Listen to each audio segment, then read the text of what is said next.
Good afternoon and welcome to this Facebook Live event. Ernestine.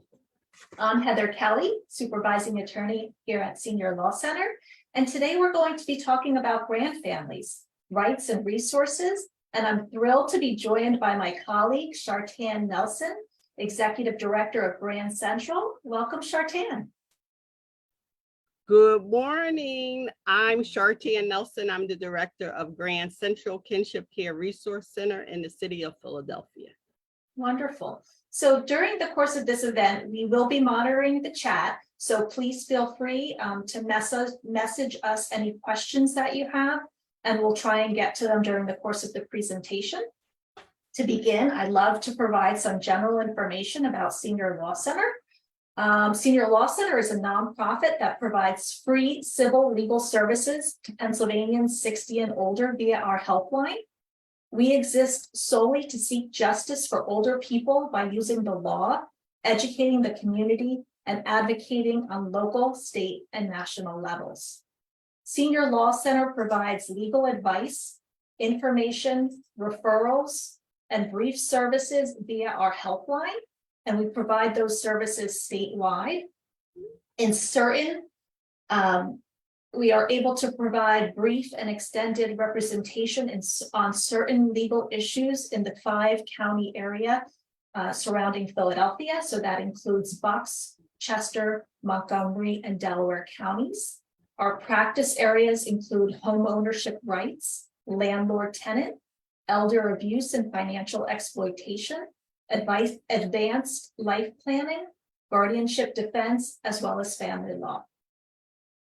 Pennsylvanians 60 and older can obtain free legal advice via our helpline. And we do offer interpretation services via the helpline in over 150 languages. So language should not be a barrier. You should feel free to be able to call our helpline and speak to an attorney and use the language of your choice. So I had the Pursuing Justice for Grandparents Raising Grandchildren project in Pennsylvania here at Senior Law Center. The project provides family law advice, counseling, and brief services throughout the state. And in certain cases, we are able to provide full representation to seniors in Philadelphia family court cases. In Pennsylvania, approximately 68,000 children are being raised by kin in a home without a parent present. Our project arises out of the needs of those older kinship caregivers. My guest, Shartan Nelson of GRAM CENTRAL, also addresses some of the non-legal needs of these kinship caregivers. Shartan, can you tell us a little bit about GRAM CENTRAL? Oh, Shartan, you're muted.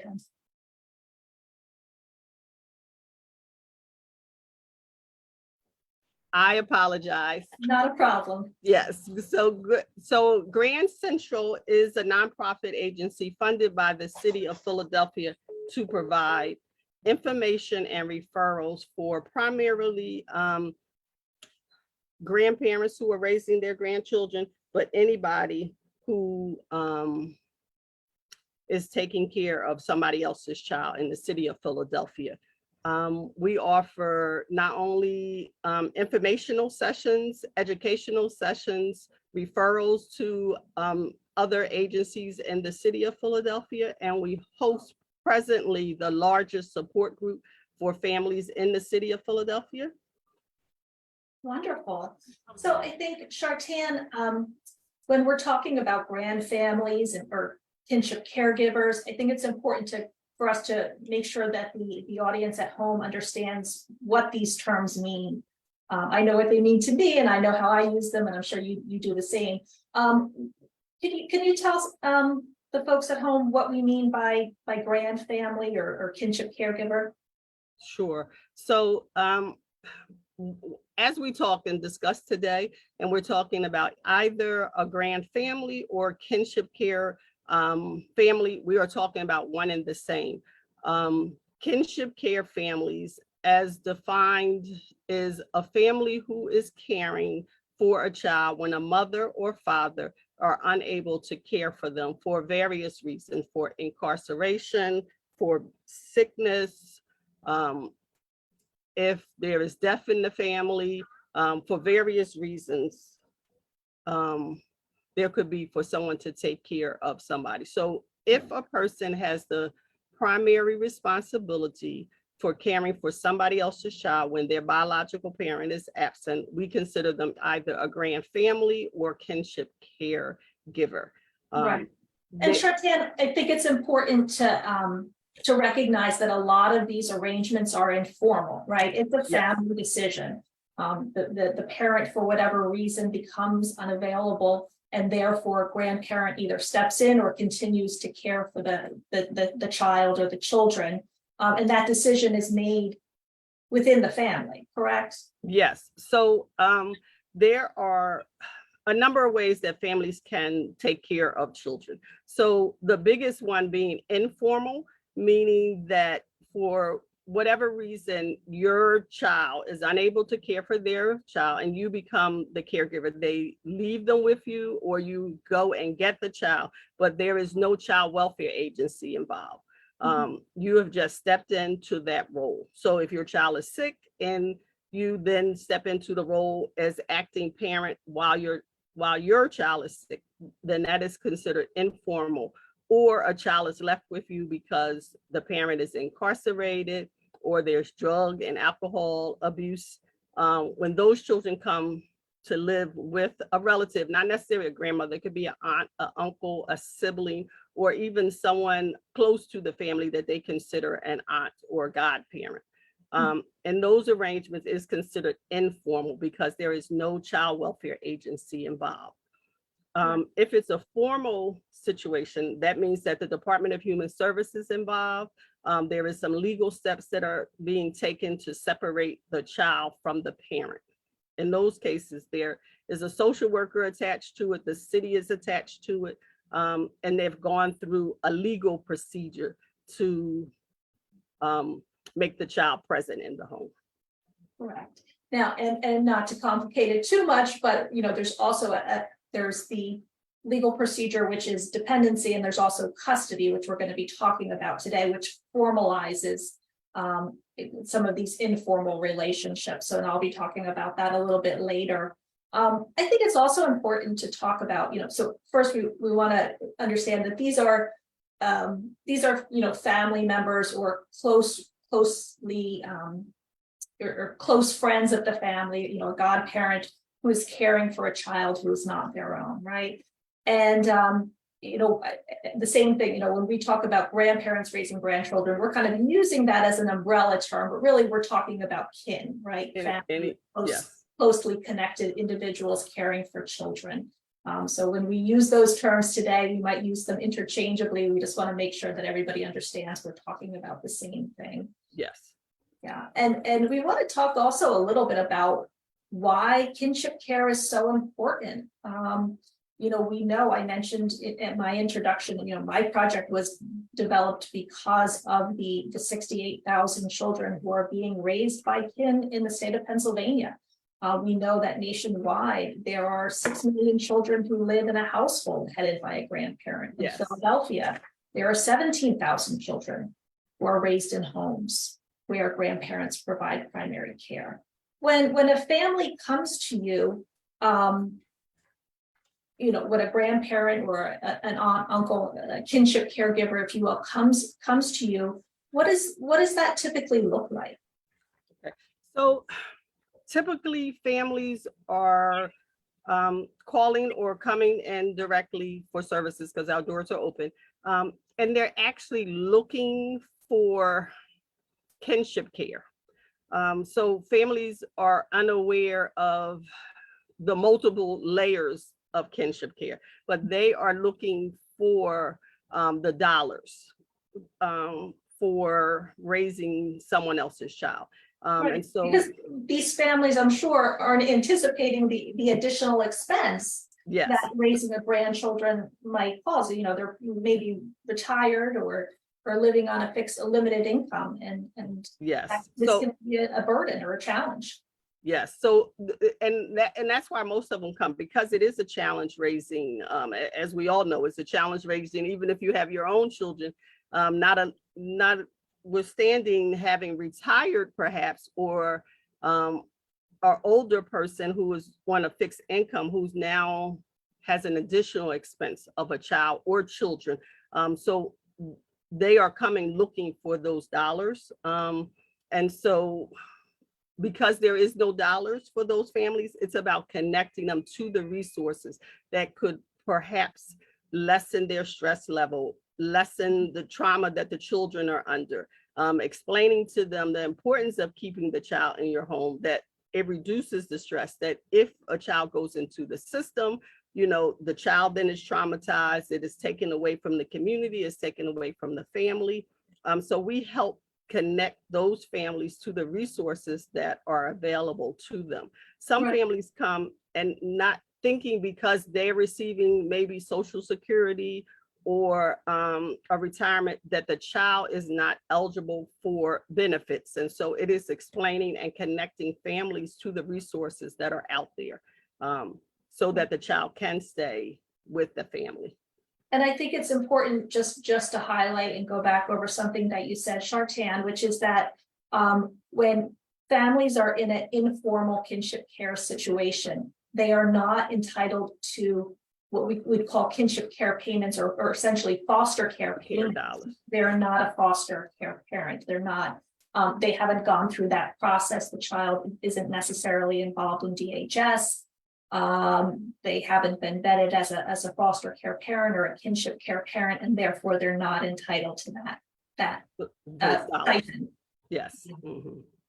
So yes. So and most people unfortunately are looking for the foster care, but once you explain to them the process and what it means to have a child get those dollars, that it is not their child, then the child becomes the state or the state property. And most people don't want to hear that their child is state property, but you know, the reality is once they enter into a system, then the system gets to dictate who is involved with the child, who is around the child.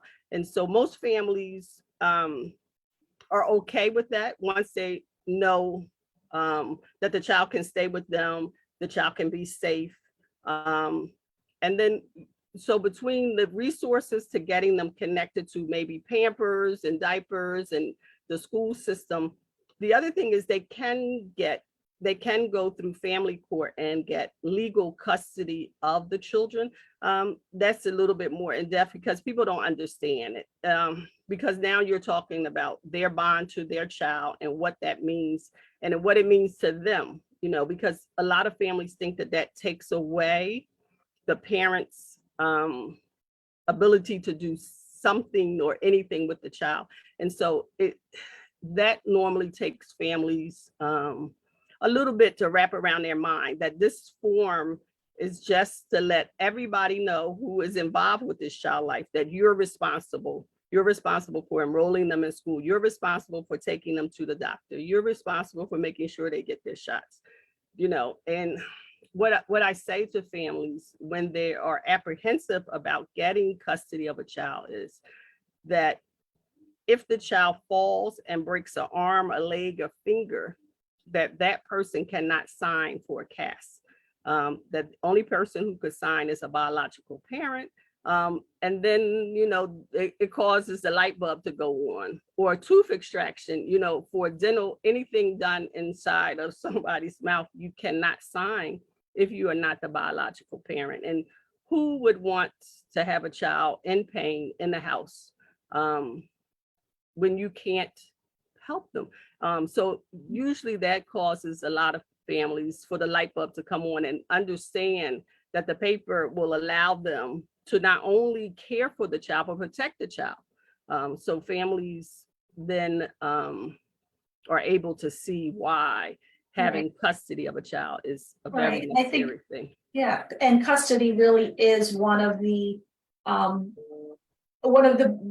bigger solutions to some of the challenges that some of these informal caregivers face.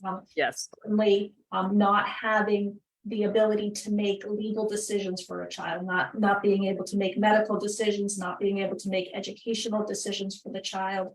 And if there's not a parent available who can step in at that point in time and Yes. help out, that can be a real challenge for Yeah. informal kinship caregivers. I also want to talk a little bit about the benefits of kinship care. I think we talked about some of these challenges that they face, but we also know that there's a real benefit to the children and to the families, right? Yeah, yes. And not only, I mean, that I see it firsthand, but it has been documented that, families, the children who get to stay with a family, it stabilizes them. They don't have to move from foster care to foster care. They know their community, they know their family, the behaviors are much different. The kids are not acting out, they're not running away. If there's siblings involved, they get to see their siblings. So it's just a whole host of reasons why children benefit and thrive within the side of their own family, being with a family member. So we really encourage, families to take on that responsibility and to connect with resources that could help them continue to do that. But, it really is about the child thriving within side of their own family.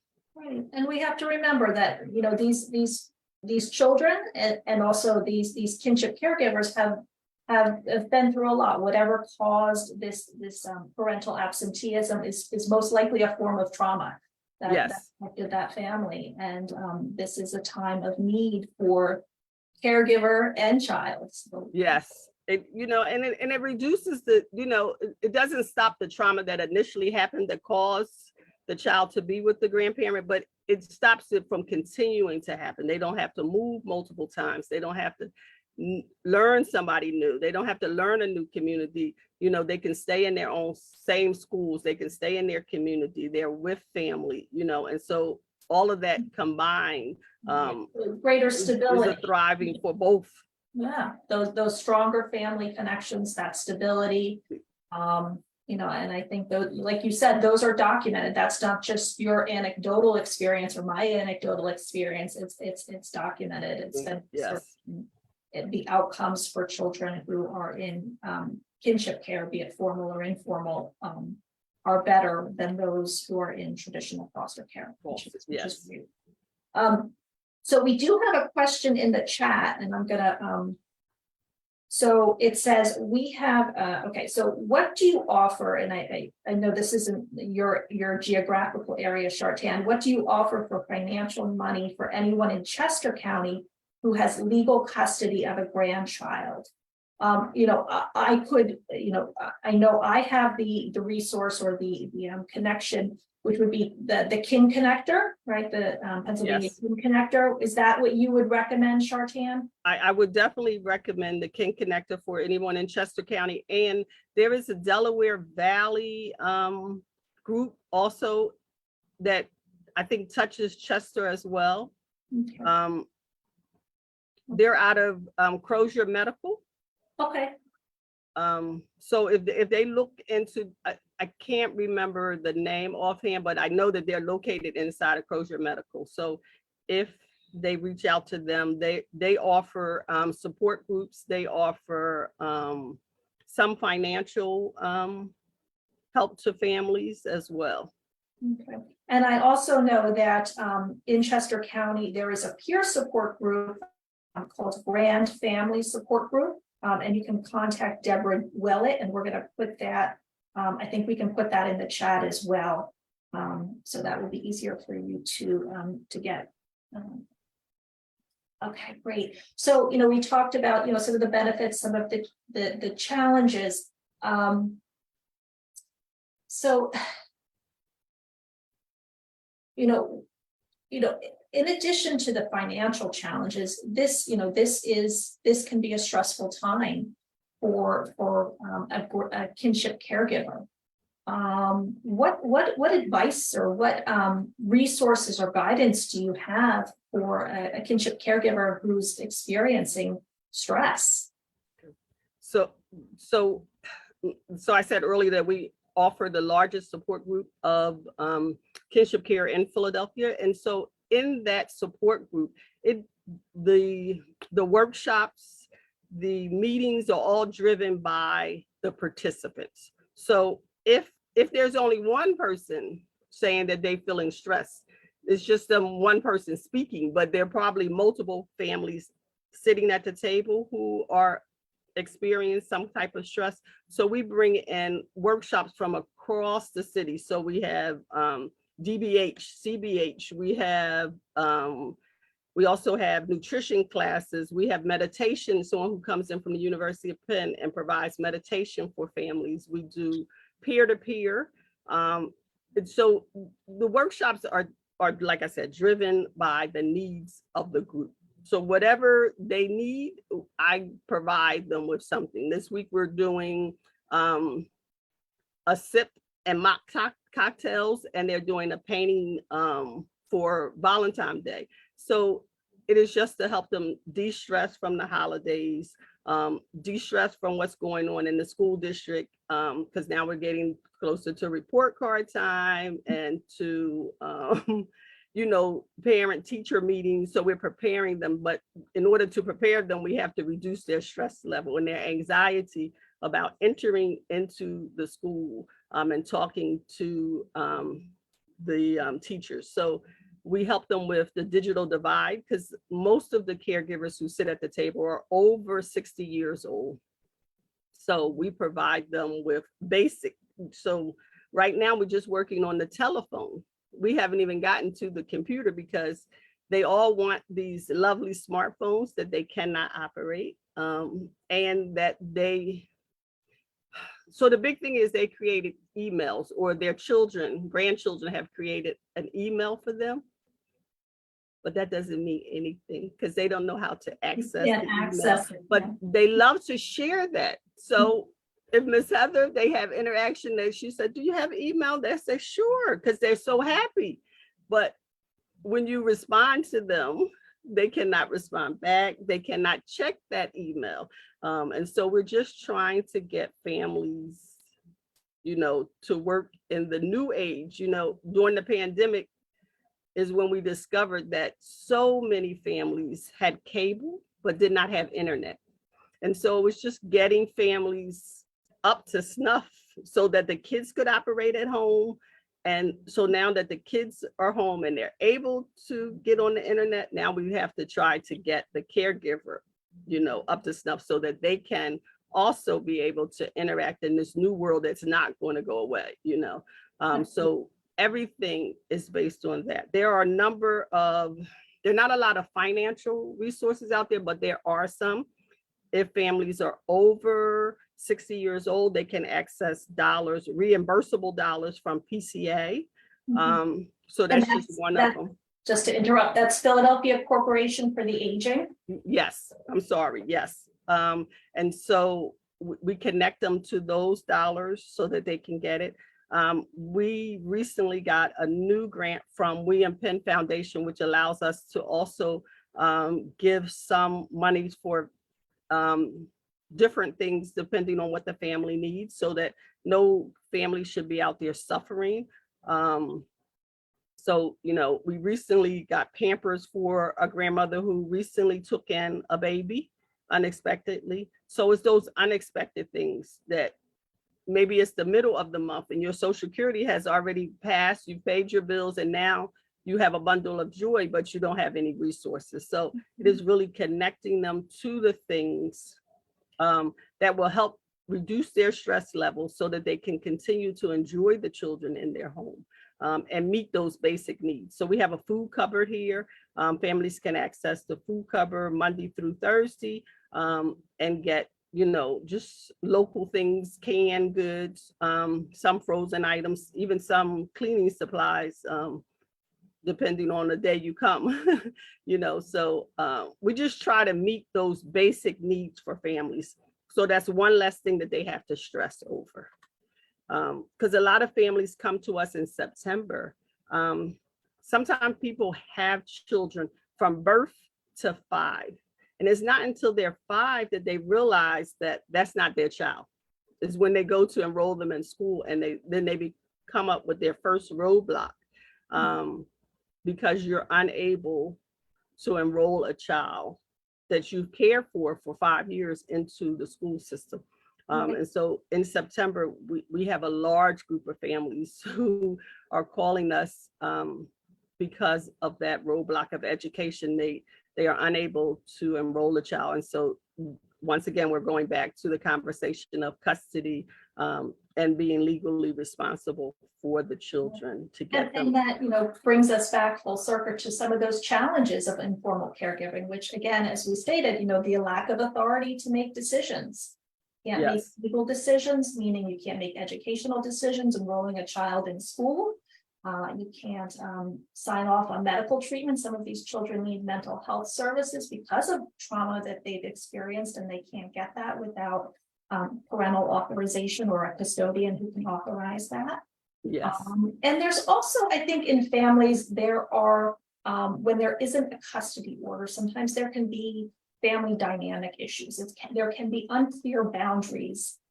If grandma, for example, is the primary caretaker, there can be some concern that mother who might see the child occasionally on a Saturday is going to keep the child beyond the agreed upon time, right? Or there can be a concern, there's kind of some fluidity in terms of in terms of roles, right? And I think that those are the challenges that, as you stated, those challenges can be addressed legally by a custody order. And I think it's important, as you said at the outset, Shartan, that custody orders are not forever. They are essentially always, they can always be modified. Change, yes, yes. So I'd like to talk a little bit about custody.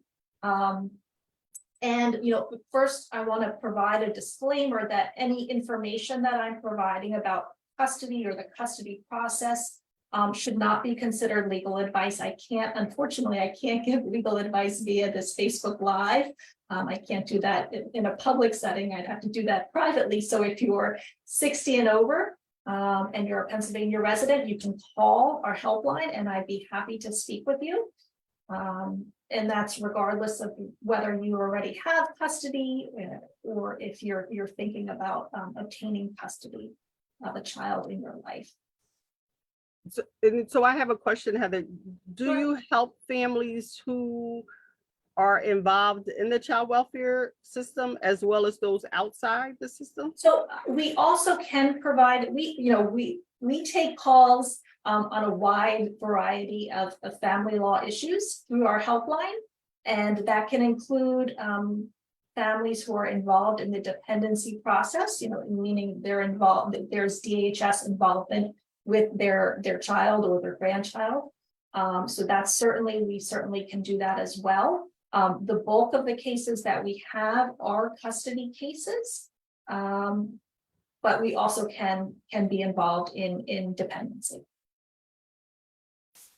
So as we discussed, the benefit of custody, I think it's important to take a step back and acknowledge that there are two forms of custody in any custody order. There's always going to be legal custody and physical custody.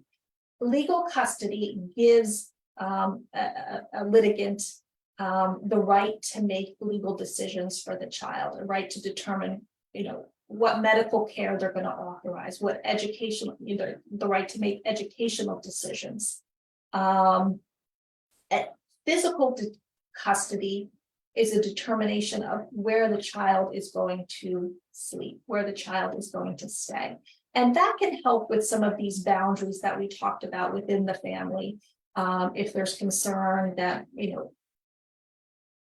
grandparent is incompetent, birth parent's, ability to have unsupervised visits or overnight visits, that physical custody can clarify some of those issues.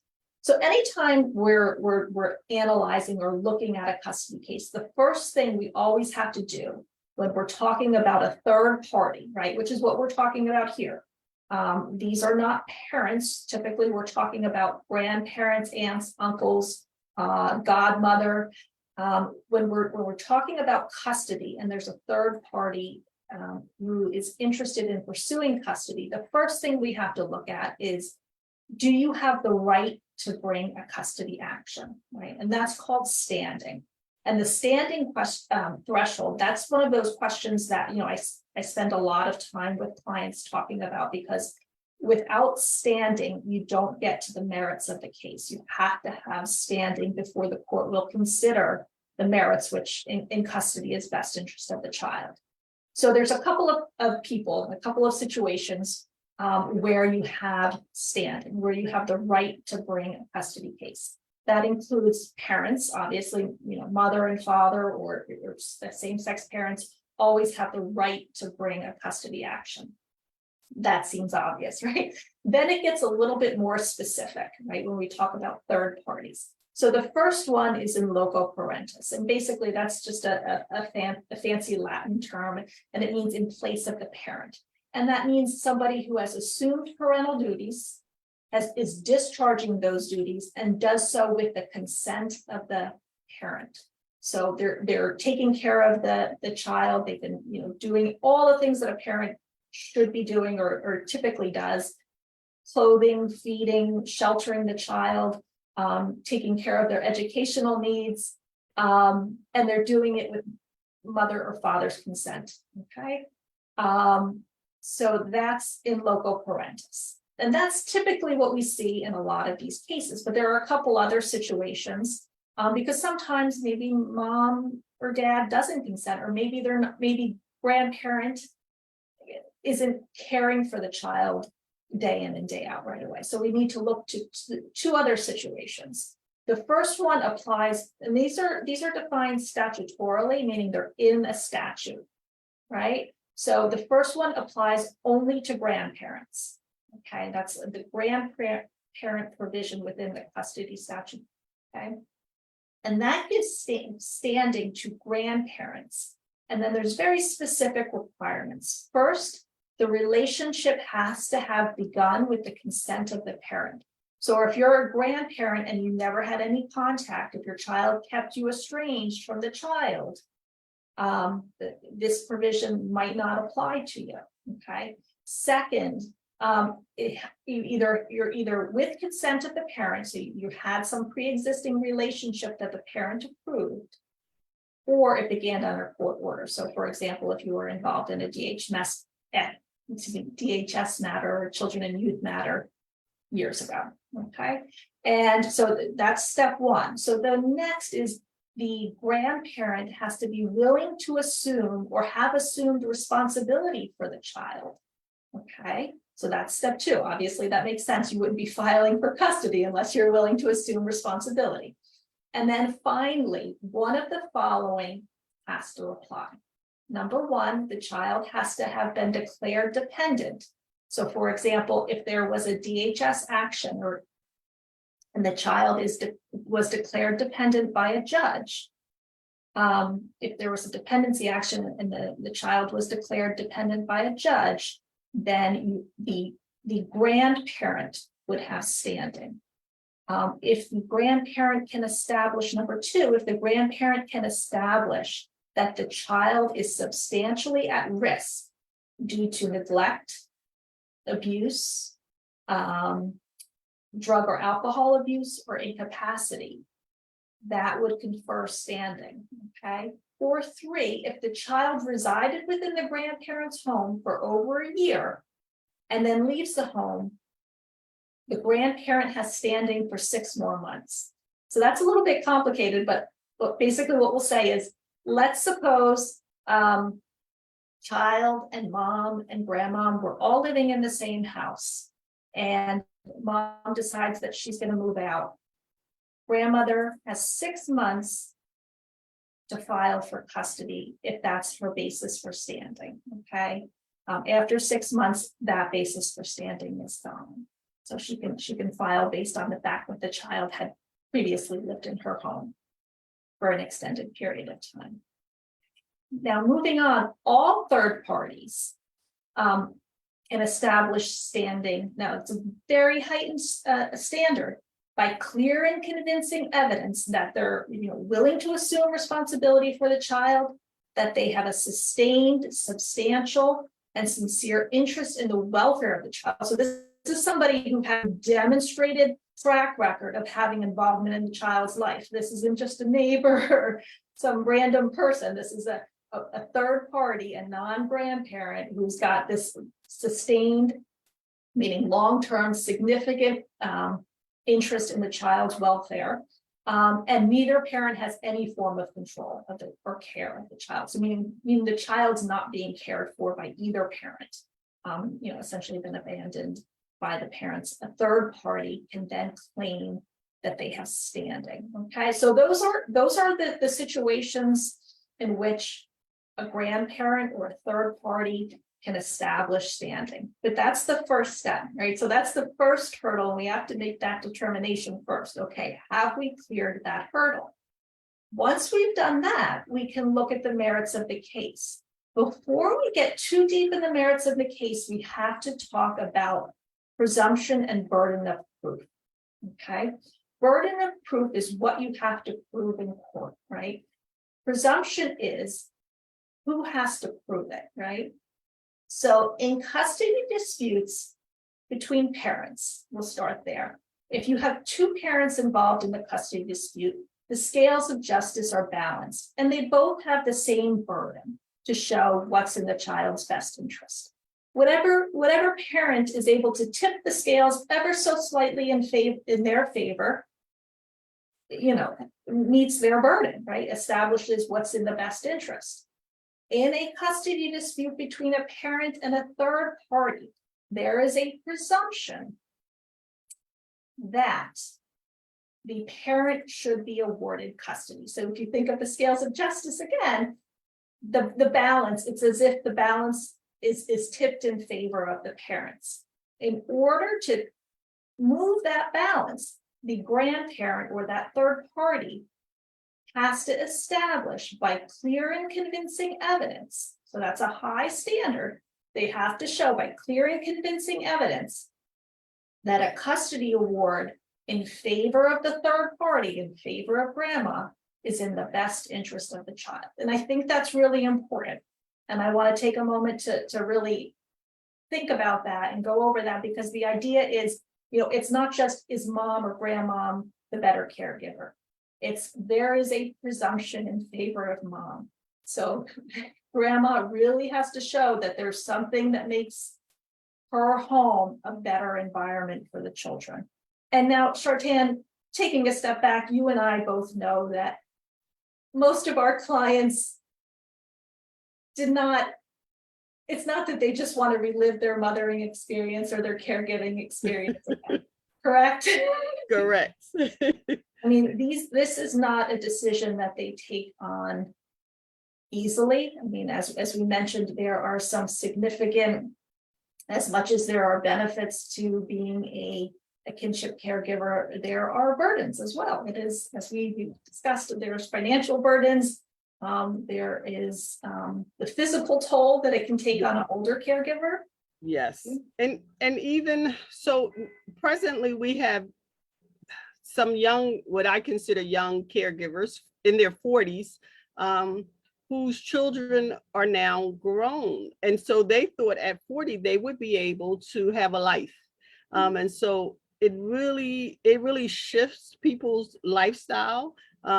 The majority of people who are 65 years and older, so it limits their social ability, because at 65, you thought you would be able to get on the casino bus or travel with your friends. And now you have a little person in your life that prevents you from having these luxuries. And so it is why it's important, not just Grand Central, but anywhere that they can connect to a support group, because you need to now find another group of families, because even if it's your friends, even your family, just from being here for 26 years, those people begin to drop off because they don't really understand why you would take on the burden of a child at your age. And so sometimes it just causes a rift in the family, because they really want you now to be 65. And they have decided that, it's an important role and they need to help care for this child. And sometimes it's divided loyalty. Sometimes they are trying to be loyal to the biological parent and the child at the same time, and so that sometimes causes a little rift in families as well. And so it's just a balancing act at all stages from whatever point they get the child. It's a balancing act. And so I suggest that if you're raising somebody's child, to find a group that you can join and be a part of, because what I say is that it's a boiling pot. And at some point it's going to boil over. And so you need a place where you can let the steam out slowly. And if you find a group that has commonality, which is everybody's raising somebody else's child, they understand when the steam comes out. And I try to take people back to when they had their own kids and you could talk to your neighbor because everybody had a 5, 6, 7-year-old. So now it's about, finding a new community, connecting to people who are like you. And sometimes it's a little trial and error. You may not find the right group at the first time, but just keep punching away just for their own sanity. And then I'm not sure how other groups operate in the city, but we also do things so that the children bond. So now they have a new group of families, because what I understand is that while grandparents or aunts, uncles, whoever comes to the support group, now you have found a new community. Children need to understand that they're not the only one being raised by somebody who looks like a grandmother that we call him mommy, and so I want the kids to also be able to have that same ability to connect with people and not feel ashamed because the person who's coming to pick up their report card is 65 and not 25. And so I don't want them to have the shame, so we try to connect with the children as much as possible. Summertime is a big time for us, or anytime the kids are out of school, we try to engage them so that they also can see that they're not alone in being raised by somebody who is not their biological parent. And I think that sometimes gets missed because we're concentrating on the caregiver, because they're really taking on the burden of caring and the financial piece and connecting them to education and connecting them to medical and mental health. And but I think that piece is also important, to have the children understand that they are not alone, because we have had examples where the children did not want their grandparent to come to graduation. And so I don't want that ever to be the case again. I want them to be proud that they were raised by a grandparent, and grandmom can shout as loud as a 25-year-old. That's right. I'm sure she can. Well, I think what you've said is so important, because that is absolutely true. I think the establishing that sense of community, this new community that you have of being a part of a grand family, whether it's being the caregiver or being a child in a grand family, I think that can be really important. And I think that if there are any grand families out there, I would really encourage them to reach out to you. They're in Philadelphia or outside of Philadelphia, try and find a support group, because I think that from what I hear from my clients, those that are a part of a support group of other grand families, I mean, they seem to really benefit from it. And it's something I would definitely encourage. And as I always remind my clients, who are grandparents, kinship caregivers, they say on the airplane, you have to put your own oxygen mask on first, which is Yes. true. You have to take care of yourself first so that you can take care of those around you who might need your help. So really important. So true. Care of yourself. So I do want to get back to a little bit more about custody. So again, so I was talking about presumption, right? There's this presumption in favor of a parent, but it is rebuttable. And in many of the cases that you and I might see, or the clients that we might be working with, The presumption can be rebutted by clear and convincing evidence because the best interest of the child oftentimes does show that a reward in favor of a grandmother or grandfather or aunt, uncle, kinship caregiver is in the child's best interest. So when we talk about best interest, again, this is statutorily defined, meaning it's defined in the custody statute. There are what we call 16 factors. Sometimes you'll hear these terms in court used interchangeably. 16 factors of best interest of this child standard. And that means that the court, the judge, has to consider these 16 factors in awarding custody. Sometimes at the end, if there's a contested matter, the judge will actually go through and read through each one and make a determination as to who that factor lied in favor of. So I think that that's an important thing for anyone considering custody to understand. This is not it's not a willy-nilly decision by the judge. It's based on the custody statute. It's based on these 16 factors. And starting off, when we talk about what the courts must consider, it's important to note that they must consider certain enumerated criminal offenses. These are the most significant criminal offenses that you might think about. So things like homicide, aggravated assault, sexual assault, serious drug charges, those have to be considered by the judge. It doesn't mean you're necessarily be precluded, but the judge has to take those into account because they go to the child's safety, and the statute requires the judge to consider those things. Likewise, the judge must consider a history with a children and youth agency or such as DHS, right? So what else needs to be, what else does the judge consider?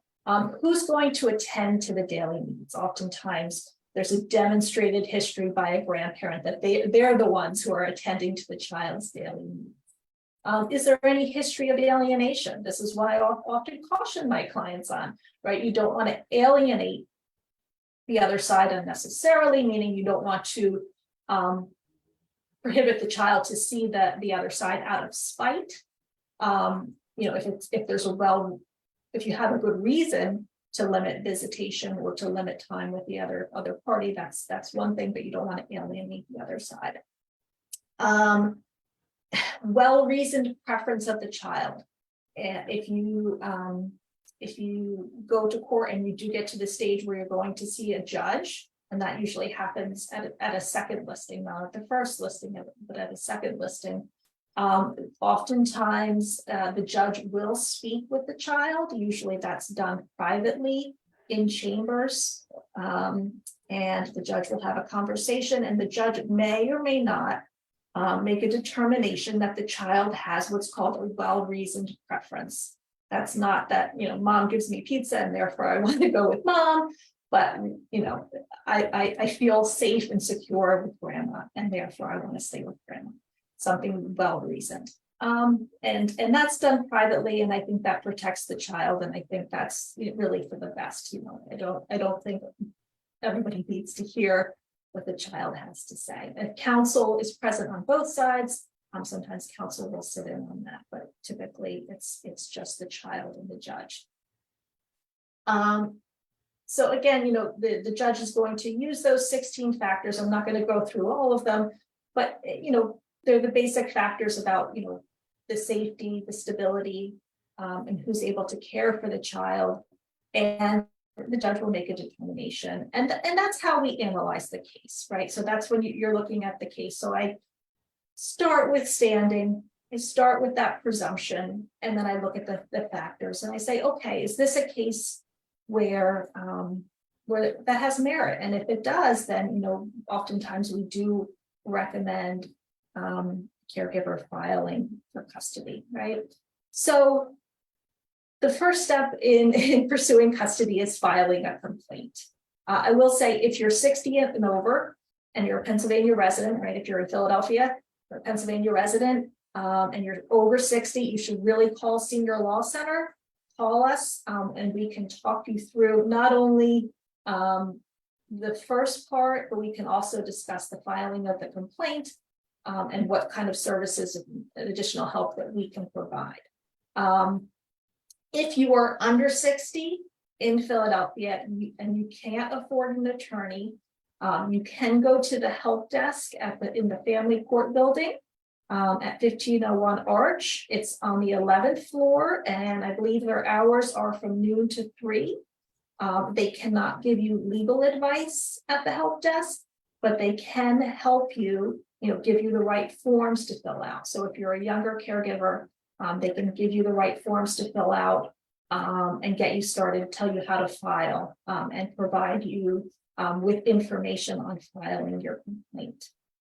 The complaint itself is pretty straightforward. I mean, at least for an attorney, it's very straightforward. It's some basic demographic information about the petitioner, right? The caregiver who's filing, the child, and the party. So that's always going to include mom or dad, unless they're deceased or unless their parental rights have been terminated. They're always going to be a party, right? And then you want to include your basis for standing, which we talked about, right? And sometimes that can be difficult to articulate if you don't have a little bit of legal advice there. So that can be a little challenging, but some of the forms can help you through that. And then a short paragraph why it's in the best interest of the child. And this is all done in the form. These forms can be found on most county websites, county court websites. You can, if you're outside of Philadelphia, you can always go to your county court website or your clerk's office, and you can get the custody forms that are required. I will say that each county throughout the state of Pennsylvania has some individual forms. For example, in Philadelphia, we have a DRIS, a domestic relations information sheet that needs to be filled out. Each county also requires a criminal history verification. We talked about enumerated offenses and that there's certain offenses that the judge has to consider. Well, when you file a complaint or when you're a party in one of these cases, you have to fill out a verification saying, no, I haven't, or yes, I have been convicted of one of these offenses, or I have or have not had DHS involvement in my home. So those are some of the forms that need to be filled out. Again, if you are 60 plus in Pennsylvania, you can call Senior Law Helpline, and we can advise you on that. We can provide you with the forms. We can help you fill them out, tell you what to put in there. In Philadelphia, as I said, in some instances, we are able to take on full representation, but we make that determination after we speak with you. But it's always a good place to start if you're 60 plus. If you're under 60 in Philadelphia, I would encourage you to go to the help desk. Outside of Philadelphia, you can start with your county court website and get the forms. You can try calling your local legal aid organization. I can tell you that oftentimes, unfortunately, what we are finding is grandparents are not a priority within the scope of their work. They don't have the resources to handle these cases, or they're conflicted out because they typically represent parents. So many of the folks that I talk to outside of Philadelphia, we're providing pro se advice. We're providing pro se support to help them get things filed. I will tell you that you can absolutely can file and appear in custody court pro se. That means without an attorney. Obviously, it's easier if you have an attorney, if you have representation to guide you through the process. But it is considered a pro se friendly process, particularly in family court. Okay. So as far as appearing in court, as I stated, that in Philadelphia and in almost every jurisdiction that I know across the state of Pennsylvania, your first hearing is typically before a hearing officer, what used to be called a hearing master in Philadelphia, and they have limited authority, particularly if you're asking to change primary custody, which most kinship caregivers would be asking to change. So therefore, unless an agreement can be reached, usually you have to go to a judge. Added, when you go to a judge, again, that's a second listing. Children are usually present, and usually that's when the judge would interview the children. Again, that's going to be a private interview. Okay. So that's a little bit about the process. Again, it's important to know that, you know, when the judge does issue an order, there's a couple things that you're going to look for in the order, right? Or the couple things you want to ask for. Legal custody, right? Can you share legal custody with mom or dad? If mom or dad are in the area, they're just not able to take care of day-to-day caretaking of the child, they may still be able to be involved in making medical decisions or making educational decisions. So the kinship caregiver may decide that they're going to ask for shared legal custody.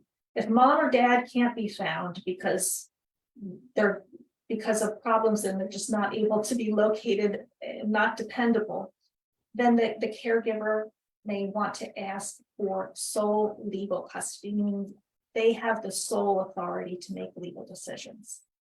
Okay. Next, you're going to ask for physical custody, right? That's the second component of the order. Physical custody can be sole, meaning you're the only person who has any custodial rights to the child. It can be primary, meaning the child is primarily with you. That can mean the child is with you almost all the time, or up to 51% of the time, right? Or down to 51% of the time, I should say. So the child may be with you all the time, but mom or dad may have some limited access to the child, right? So that could be, for example, the child grandmother has primary physical custody.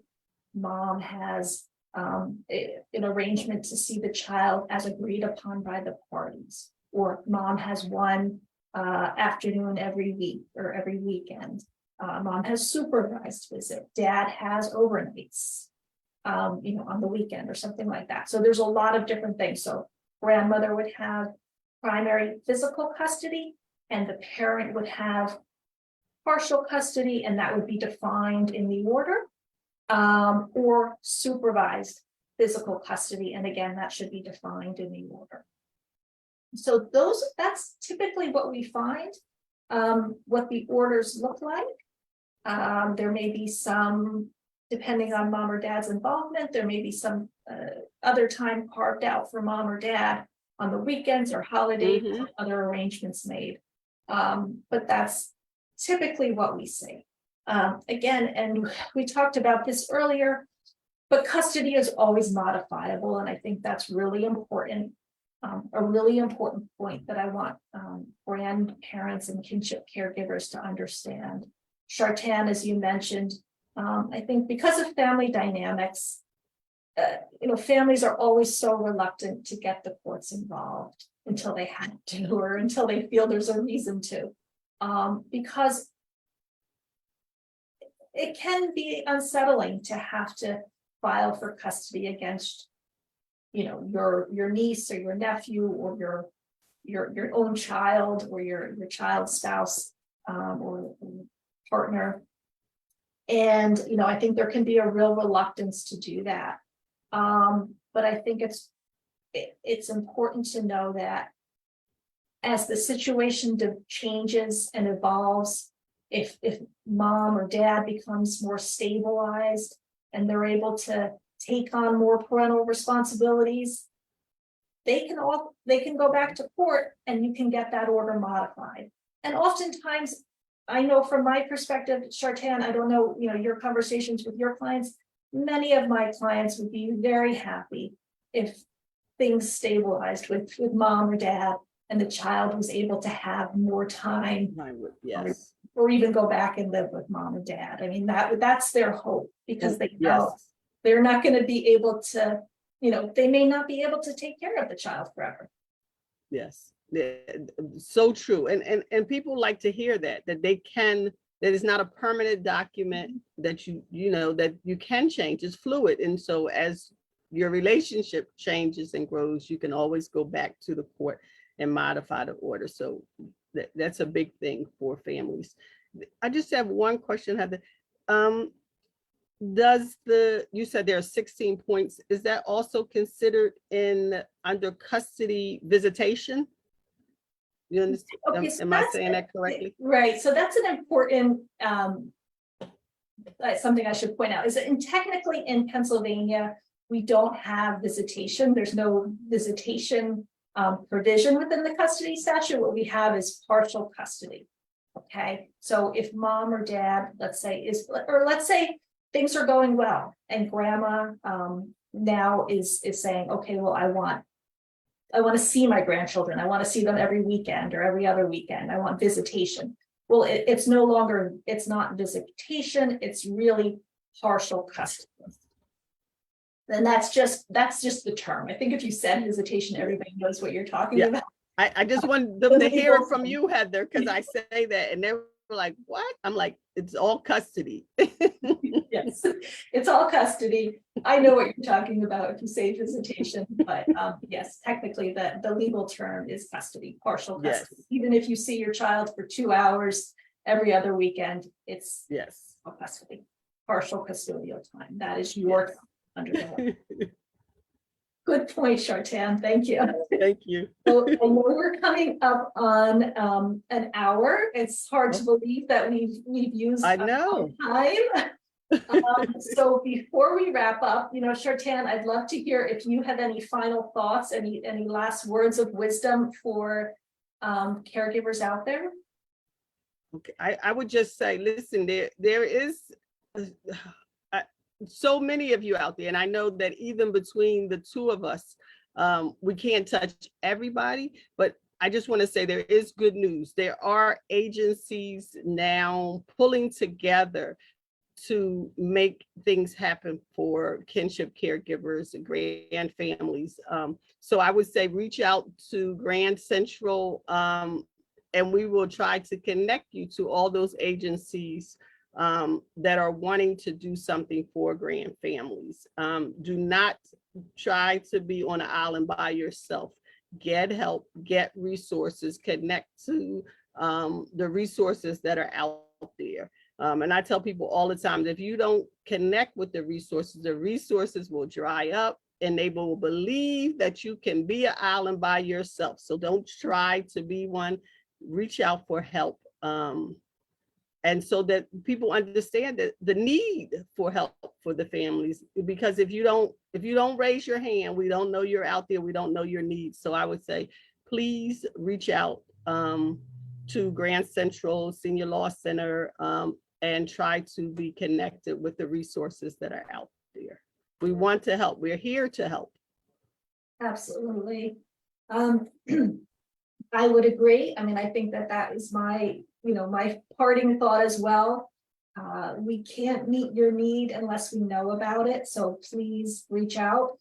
We have Shartan's Grand Central's information in the chat. So please reach out to her if you're in Philadelphia, and she can connect you to a support group or provide you with services. And even if it's just to check in with her and find out what's available, please do that.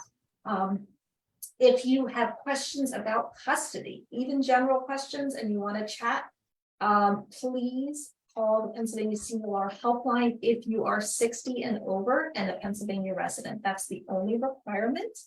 I should say that in custody, just a couple things that I want to make sure that that, as I mentioned at the outset, we have translation services available for our helpline, so language access should not be a barrier. We can speak with you utilizing an interpreter, and we're happy to do that. And immigration status, I know this is a common question. Immigration status is not a barrier to applying for custody. You can apply for custody regardless of your immigration status. So I wanted to put that out there as well. Something I wanted to touch on, but ran out of time. So please, if you're watching this and you are a caregiver, utilize some of the resources that we provided to you, because that's what they're there for. We're happy to help, and we hope to hear from some of you. Yes. Thank you. That concludes our presentation for today, and we thank you for joining us. Yes, thank you. Thank you. It's a quick hour. Was.